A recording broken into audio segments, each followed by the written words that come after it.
Welcome back to part 2 on this Simplicity Snowblower that was dead on arrival. If you're just tuning in here for the first time, here's a little quick recap of where we left off so I can get you caught up to speed. Nope. It doesn't want no part of it, does it? It's been a while since that carb's been gone through. You can see a little bit of junk inside there. There we go. It popped right out of there. So after seeing where we left off and some of the problems we were facing, let's get back into the snowblower and get this thing up and running again.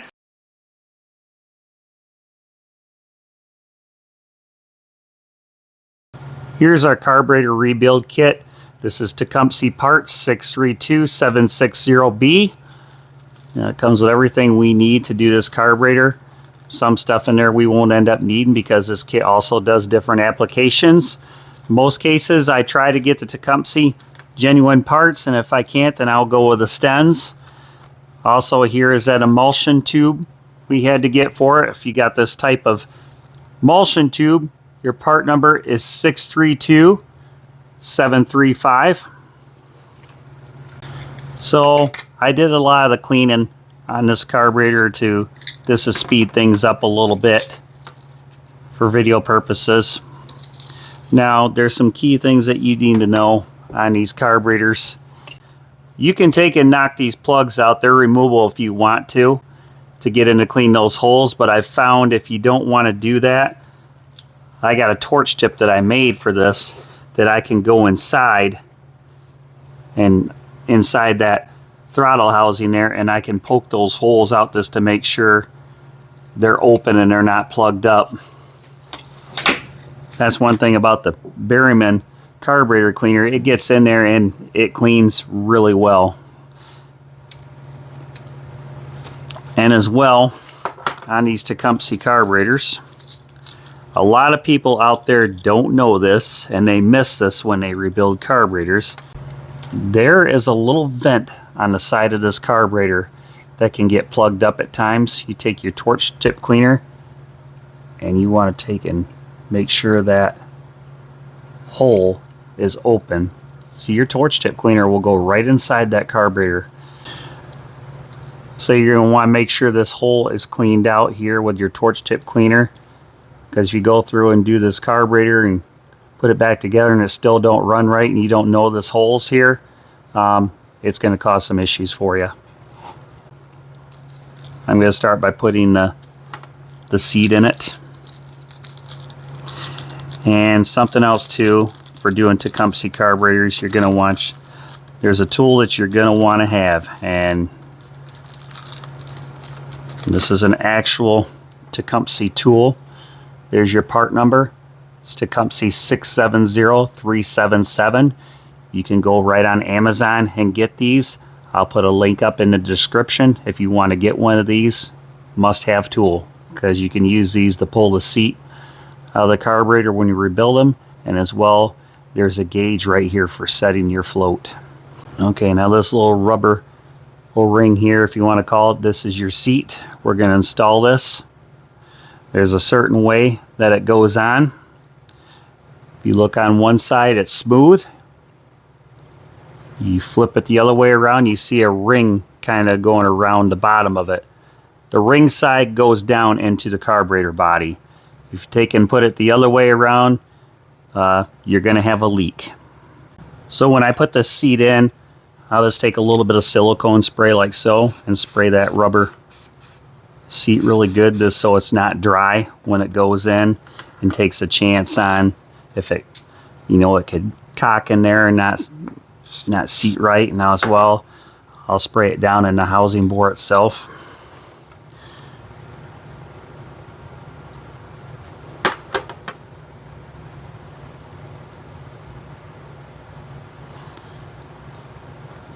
And again, the ring side goes down into the body. This pushes down right like so with your tool. Just like that. And that's that guy right there. Here's a good look at what I meant when the bottom nub was broke off on it. See the difference in the two? Now in your kit, when you install this emulsion tube, you got two little O-rings that go around these grooves on this emulsion tube that we got to install and push it down inside that nozzle body right here. So I was taking, slip these O-rings over like so.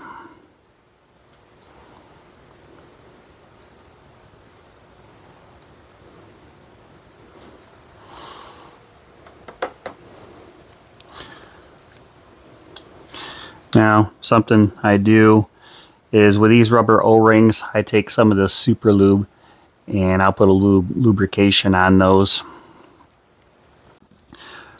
I believe you can get this super lube on Amazon. Actually, I think this is where I got it from, but I'll double check that. And if you can, I'll put a link up in the description if you're interested in some of this stuff as well.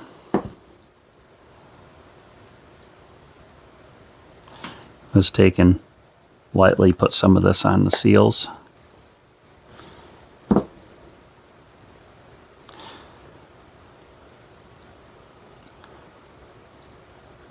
This silicone grease here, it actually helps this tube slide in a lot easier and as well, and it does help seal. So now we're going to take and just slide this guy down like so. Again, I'll grab my tool as a guide. Just carefully push it down in there like that, and you should see that emulsion tube sticking up through the throttle body, and there it is. Alright, now that that's in, I'm going to go ahead and put our float on.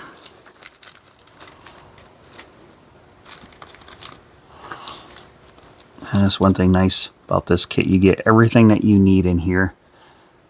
Here's your needle, as your hinge pin.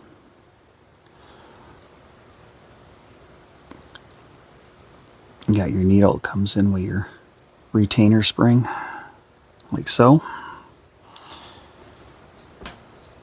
And that just slips on here.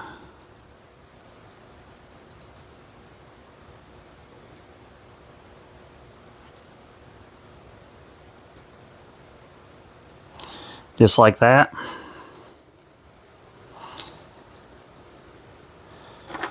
Now I'm going to take and slide this in. Got a new hinge pin here somewhere. You always want to replace these hinge pins because they can get worn over time and it will affect the float operation. So that pin just slides right through here. Just like that. Okay, now this is where this float tool comes in handy. So you just take and slip this under here like so, and that gives you your float height. See, this is a little high right now, so I'm going to have to take and adjust my tang a little bit to raise that. And just like that. See, now the float height is correct. We got that sit where it sits just under the body. Just like that. We'll go ahead and put our bowl gasket on.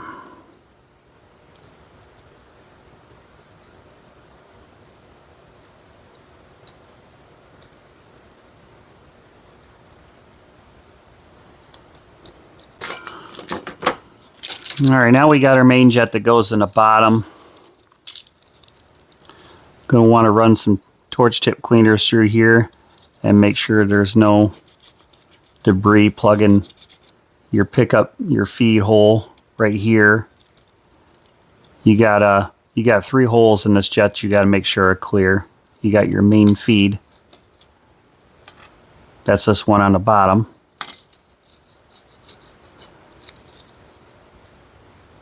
Then you got the center that picks up into the emulsion tube. You gotta make sure that's clear.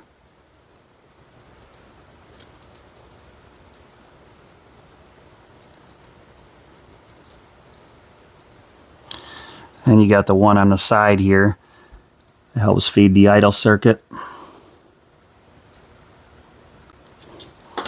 Alright, and after I do that, let's take them, let's wash that out really good with carburetor cleaner.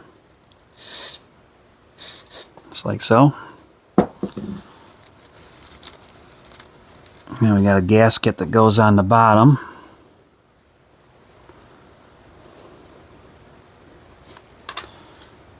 Now we got to put our bowl on. Now there's a certain way this bowl goes on. You're going to want to make sure you put the dish side of this float bowl. Well, the best way to explain this, so the float can drop down inside of it. If you put it on the flat side, you're going to have a fuel starvation problem. So I just take and turn it like so and drop it down. And we take our main jet, put it down like so.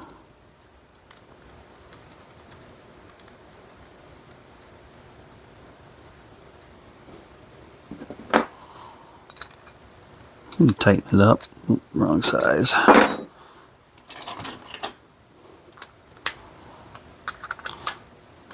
This one's a 9/16 bolt head.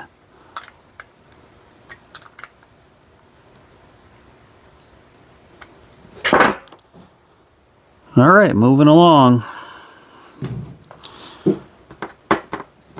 Now we got a pilot jet that goes in the side.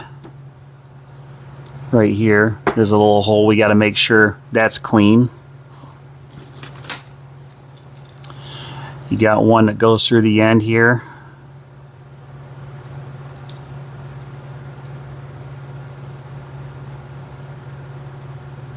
Make sure I can get my rod through there. And you also got one on the side.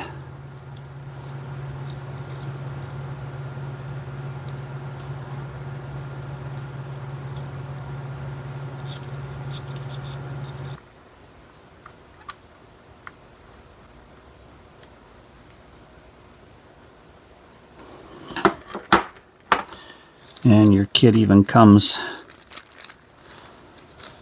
with a new plug to go in there. It just helps keep dirt out of there. That's all it does. Just like that. Now I gotta take and put our choke shaft back in here. Goes in like this. Here's our choke plate. Just like that.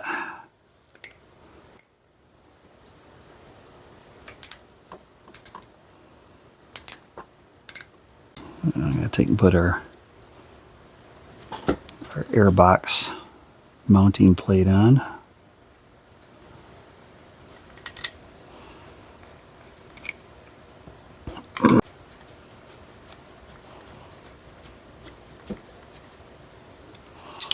This is a really handy tool to have if you do a lot of carburetor work. This is a vacuum tester that you put on your, you put this in your fuel inlet like so, and you take and pump this up, and it puts a suction on this, and it tests your seal you have between your needle and seat to make sure you don't have any leakage. Walbro makes these. I got this one on Amazon. Now how this works is you just take and pump this up. I go up to 5 psi on my scale. See if I can spin this around so you can see.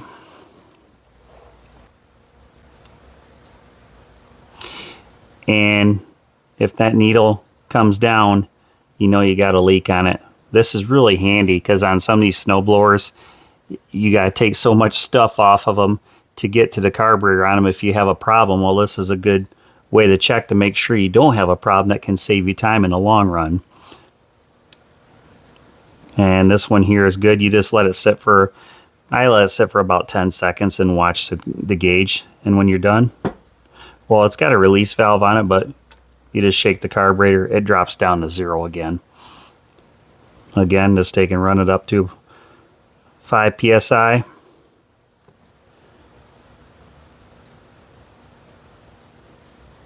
And we're good.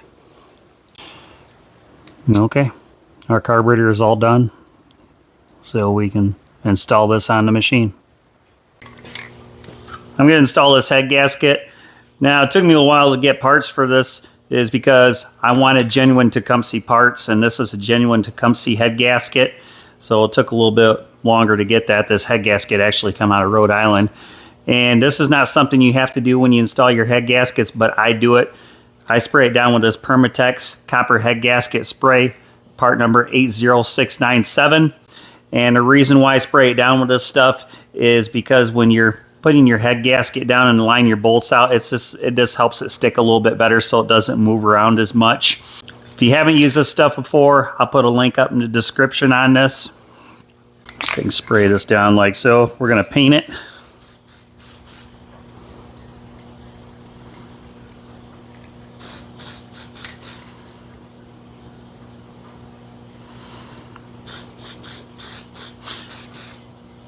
It don't take a whole lot. All you gotta do is just paint it so it's all gold like that, copper color, and you're done. Let's take and lay my gasket on the block. Then just take carefully, set your cylinder head down.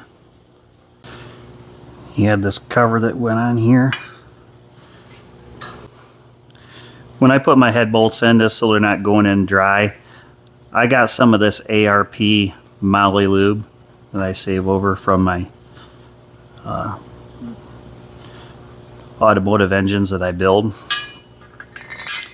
and I'll put those on the head bolts just so when they go in that aluminum it's not dry and you don't risk gulling the threads when you tighten them up. You can use motor oil if you want to. I just use this stuff because I have a lot of it.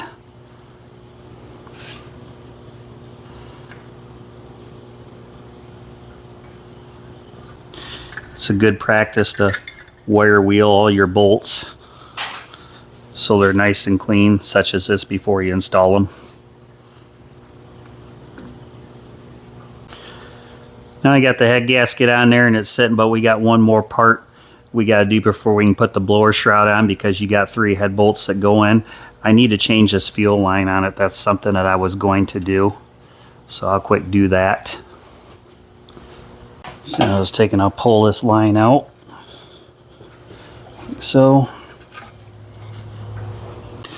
Now when I install my new line, what I do is I'll just take and spray the crap out of this with this silicone spray, just to help slide it through that channel inside the motor. It will take you a minute to do it.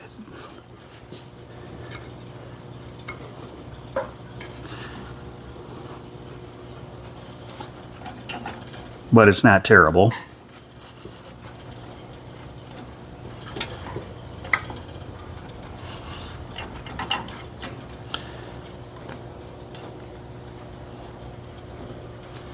As we go through the motions, this right there.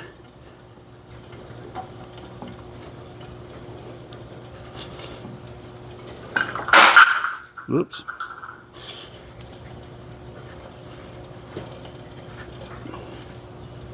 Alrighty, our fuel line shoved through. Also too, while I'm here, I'm going to replace this old primer line. I've got a primer line that has a clamp that goes on it to help hold it in place. Now I got to take and put our blower shroud on.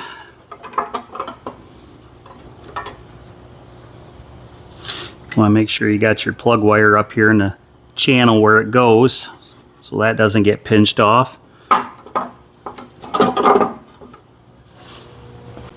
As well, we got this primer line that comes down through here. There's a part in the side of a blower shroud right here that it comes through. Just carefully line everything up in place, like so.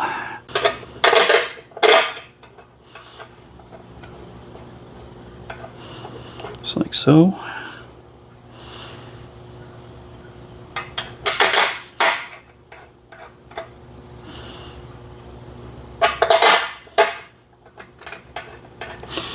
Now before we go tighten these up, you got your 2 bottom bolts. You're going to want to get those started first before you tighten this. These bolts down here is what I'm talking about. You want to make sure you got started. Before I tighten things up, I make sure the recoil's catching the motor, and it is. Alright, now go ahead and torque this head down. Now we're going to do something you're not supposed to do. Tighten your head bolts down with an impact gun, call it a day. No, just kidding. I'm just only running them down until they touch, and then I'll go over it with a torque wrench.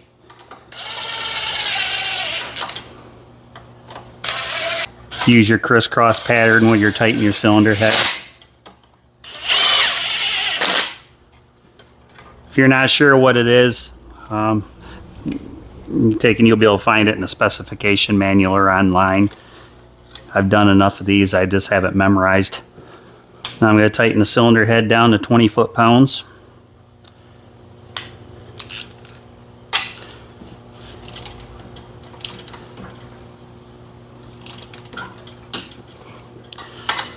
We'll get this torqued down, and once I get this thing up and running, and after it goes through a first heat cycle, I'll have to go through and retorque the cylinder head on it.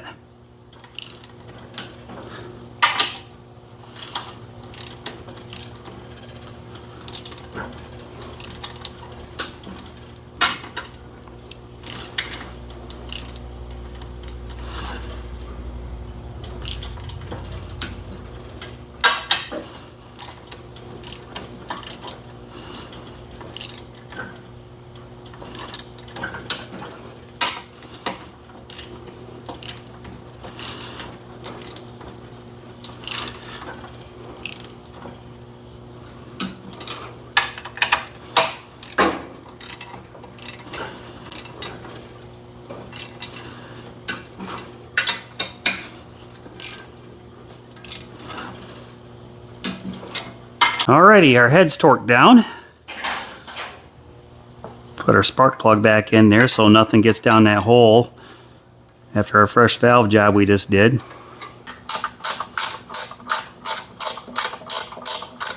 Well, you want to know something funny? Y'all been paying attention to see what I just did? I forgot something. No big deal, not the end of the world, but something to keep in mind when you bolt your head down. Know what that was? But guess what? It's got to go back on there and the head bolts go through there. So, yeah, no big deal. We'll go through and do that real quick.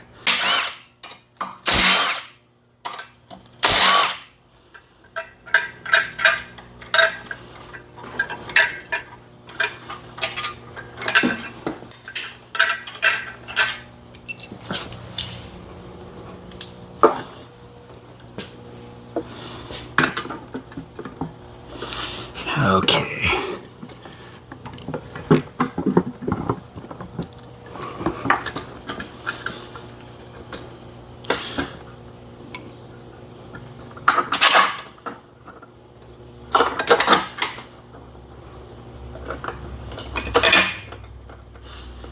All right, that looks a little more convincing, don't it? Whoops.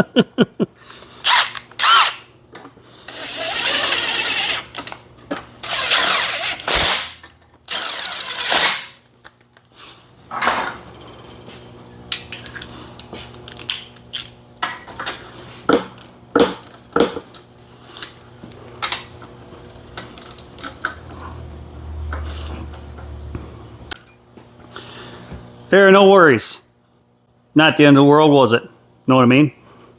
I'm going to take and bolt our throttle mechanism back up here on the shroud with those 2 1/4-inch bolts.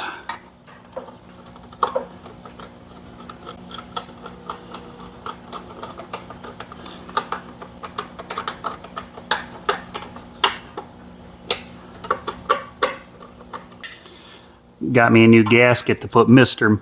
Muffler back on.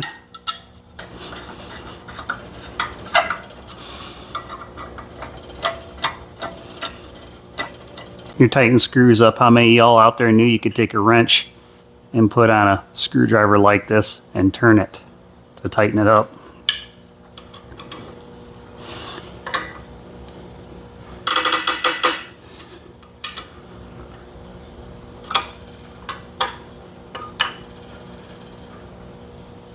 There we go, just like that. Well, we're getting closer here. Gonna put some gas in here. I got the carburetor put on here. As you can see, the camera, the battery ended up dying, so I lost that footage of me doing that. Sorry about that. That goes on reverse opposite as when we took it off. Go ahead and put some gas in here.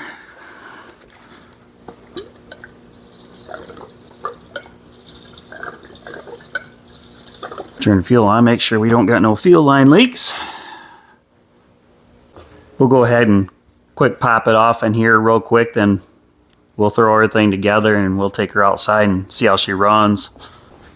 We'll see if we got gas. See this carburetor has a little dump valve in the back. Let's see if we got gas coming in yet.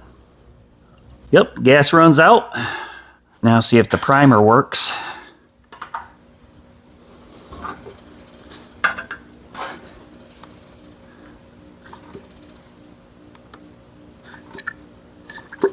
Yep, primer's pumping fuel up in there. Well, with all that being said, all systems should be go on this. I'm not gonna choke it. See if it'll start with just a primer. Let's give her a pop here.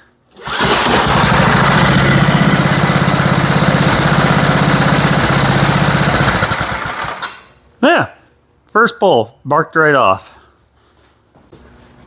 All right, well, we know it'll run now. Now what's left here, go ahead and throw our heater box and close all this back up, and yeah, we'll take her outside and see how she works, eh?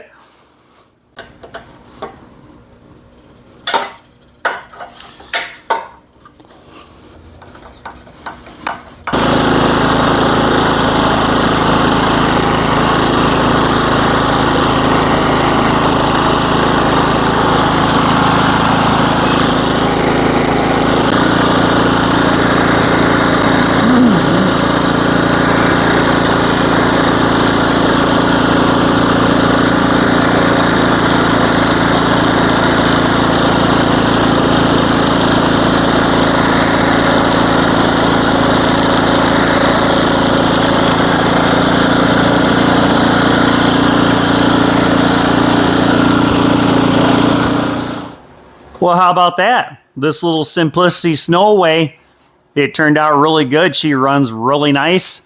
We went out and blew the snow. As you saw, it does pretty good. The snow's a little wet out there, so it's not throwing it, 20 feet like these machines normally did. But yeah, I think the customer's going to be quite happy with this.